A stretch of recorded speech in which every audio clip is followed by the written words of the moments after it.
سلام خدمت دوستان عزیز، امیدوارم حال همگی خوب باشه. توی این جلسه میخوایم به کاربردهای متعدد اینفینیتیو یا همون مصدر با تو اشاره کنیم. خب همونطور که میدونید مصدر با تو یا همون اینفینیتیو از تو پلاس ورب ساخته میشه.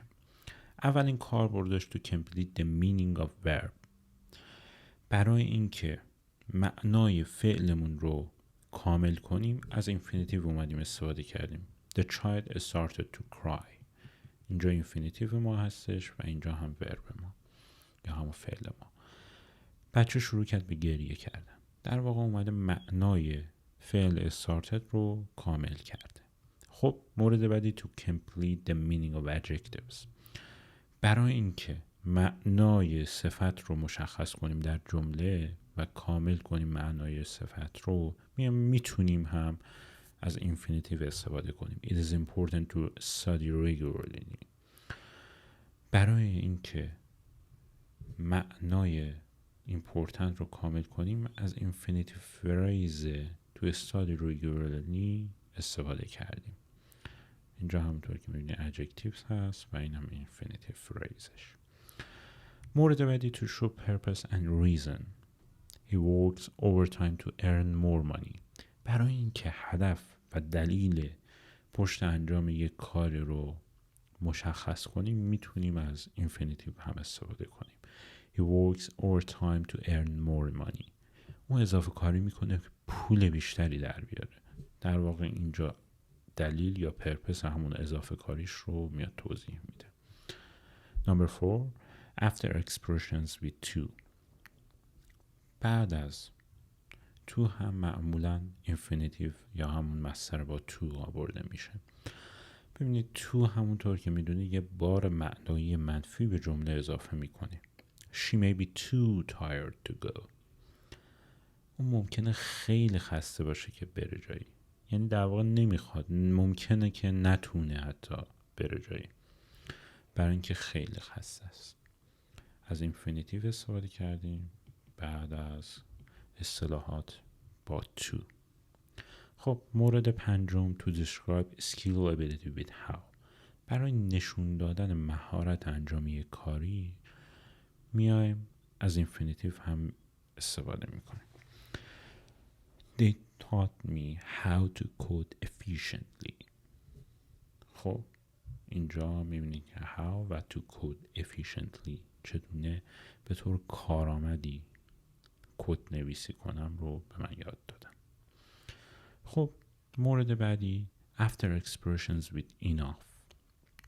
بعد از enough هم ما میتونیم از مصدر یا همون اینفینیتیو استفاده کنیم. She wasn't strong enough to lift the box. اون به قدر کافی قوی نبود که بتونه اون باکس و جعبه رو بلند کنه. خب مورد بعدی after information words what, which, where, how, etc. ما میتونیم از infinitive بعد از information words یا همون what, which, where, how استفاده کنیم و همچنین از noun clauses هم noun clause یا همون جمله واره های اسمی هم میتونیم استفاده کنیم. I don't know which road I should take. اینجا اومدیم از جمله واره های اسمی استفاده کردیم. اینجا میبینید noun phrase یا همون noun clause و I don't know which road to take. اینجا اومدیم از infinitive استفاده کردیم. معنای هر دو یکسانه. من نمیدونم که کدوم جاده رو برم، از کدوم راه برم. خب به عنوان فاعل یا مفعول جمله‌مون هم میتونیم از infinitive استفاده کنیم. As a subject or as an object. To get 8 hours sleep each night is not always possible. ببینید اینجا به جای فاعل جمله اومدیم از اینفینیتیو استفاده کردیم و اینجا هم فعل جمله و بقیه جمله هستش.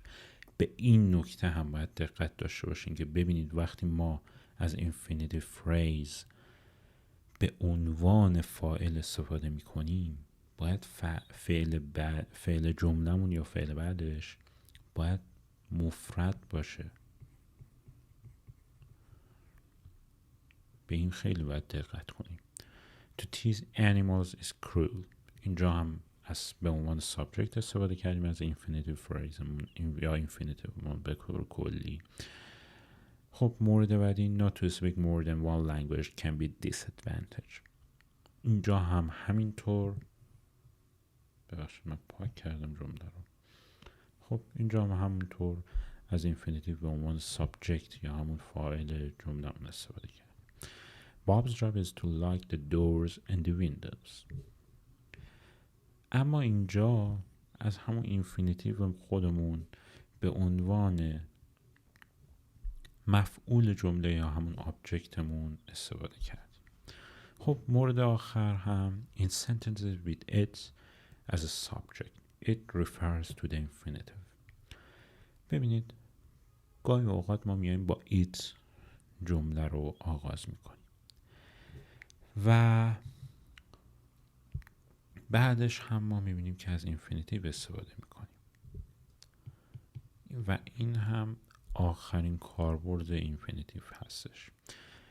این توضیحات رو میتونید تو گرامر دایجست پیدا کنید و من توضیحات رو از اونجا در واقع نوشتم و کپی کردم. امیدوارم مفید واقع شده باشه. خیلی ممنون که تماشا کردید. ممنون میشم اگه لایک کنید و سابسکرایب کنید. خدا نگهدارتون.